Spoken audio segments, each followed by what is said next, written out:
Hey everyone, and welcome back to The Explainer. Today, we're diving into the absolute madness that was the 2026 FIFA World Cup Group C opener between heavyweights Brazil and Morocco.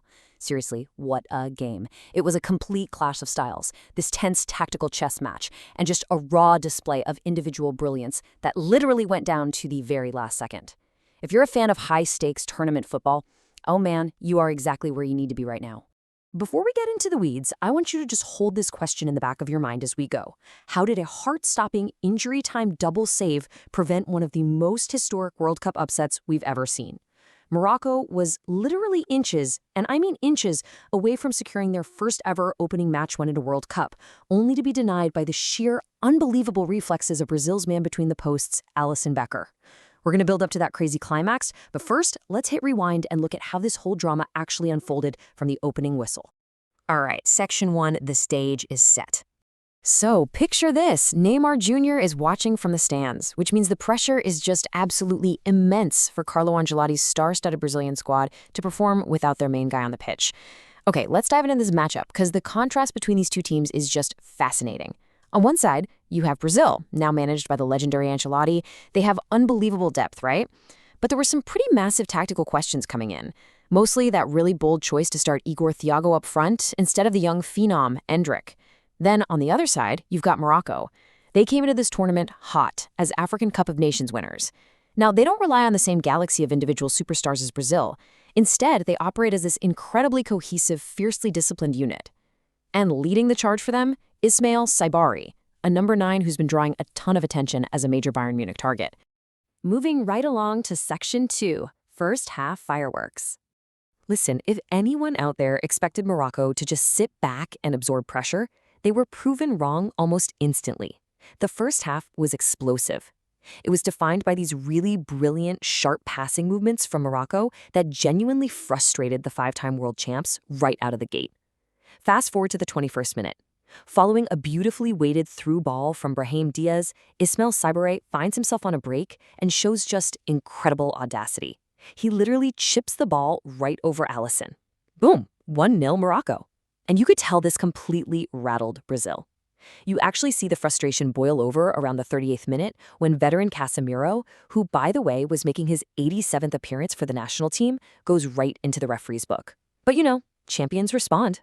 Just 2 minutes later, against the run of play, Vinicius Junior cuts inside from the left flank and curls his absolutely stunning, powerful shot past the Moroccan keeper, Bono. Game tied. And that crucial equalizer wasn't just another goal for the highlight reel. It actually happened on Vinicius Junior's milestone 50th cap for Brazil. It was a massive moment for the Real Madrid star, but honestly, more importantly, it provided the exact spark his thoroughly rattled team desperately needed to just reset and get right back into the game before the halftime whistle. Now, what's really interesting about this slide is the wild statistical paradox it reveals. As the guys headed into the locker rooms at 1-1, the history books were basically locked in a stalemate. Check this out. Historically, Brazil had never lost a game when Vinicius found the back of the net. But at the exact same time, Morocco had never lost a match when Saibari scored.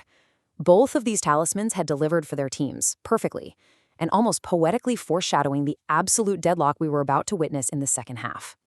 Which brings us to Section 3, a cagey second half. So as the teams came back out for the second 45, that chaotic, free-flowing energy of the first half completely vanished. It evaporated into this grinding, cautious, and intensely physical contest where patience was suddenly just as important as possession. The midfield basically turned into a brutal battle of attrition. We saw numerous aggressive fouls constantly disrupting the rhythm of play. Casemiro and Ibanez both picked up yellow cards as Brazil desperately tried to stifle Morocco's quick breaks. Things got even more nerve-wracking around the 84th minute when Moroccan goalkeeper Bono had to get treated for a shoulder injury after coming off his line. Meanwhile, Ancelotti's over on the sideline constantly tinkering. He's making rapid-fire tactical substitutions, throwing on Fabinho, Danilo, Matheus Cunha, and Luis Henrique, just trying to find literally any crack in that massive Moroccan defensive wall. But honestly, clear-cut chances were virtually non-existent. And then the fourth official raises his board. 10. A whopping 10 minutes of stoppage time were added to the clock. I mean, for two totally exhausted teams that had just spent an entire half battering each other, this instantly ratcheted the tension up to an absolute boiling point. Suddenly, the game is blown wide open again. All right, Section 4, Alisson's late heroics. Deep into that added 10 minutes, Morocco somehow finds this one final surge of adrenaline. They're pressing hard for a historic victory that would have sent absolute shockwaves through the entire tournament. And this brilliantly illustrates exactly why Alisson is considered one of the finest goalkeepers on the planet. Just picture this sequence. Step 1. Morocco's Neil El Ainaoui fires this venomous, super dangerous shot from a distance. Alisson reacts purely on instinct and brilliantly parries it away. But wait, the danger isn't gone. Step 2, the ball drops right to Ayoub Amouni for a massive point-blank rebound opportunity. 99% of goalkeepers would be totally beaten here, but Alisson, he instantly recovers, springs right back up into action, and blocks the second effort, single-handedly pulling Brazil back from the very brink of a shocking opening day defeat. Just unbelievable stuff. Finally, Section 5, Final Takeaways and Stats. When that final whistle eventually blew to cement the 1-1 scoreline, the sheer relief on the Brazilian faces and the total exhaustion on the Moroccan side honestly told the whole story. But to really grasp the impact of this result, we got to look at the broader historical context between these two nations. Check out the numbers here. Before this match, Brazil and Morocco had only faced each other 3 times across all competitions, and in those 3 matches, there had never been a draw. Not once. Brazil had taken 2 decisive wins, and Morocco had claimed 1 victory in their most recent encounter prior to this. They had never shared the spoils.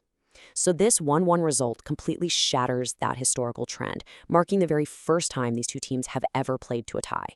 It goes to show you exactly how evenly matched they were out there in New Jersey. So, what does all this actually mean going forward? Well, this draw leaves us with 2 absolutely massive questions heading into the rest of Group C. Number 1, can Carlo Ancelotti figure out a way to unify this group of brilliant individual Brazilian stars into a cohesive machine capable of lifting the trophy? And number 2, after going toe-to-toe with one of the heavy tournament favorites and coming within inches of a win, is this highly disciplined Moroccan side ready to make a real deep run in 2026? I don't know about you, but I think it's going to be fascinating to find out. Thanks so much for hanging out with me for this explainer, and definitely keep your eyes glued to Group C.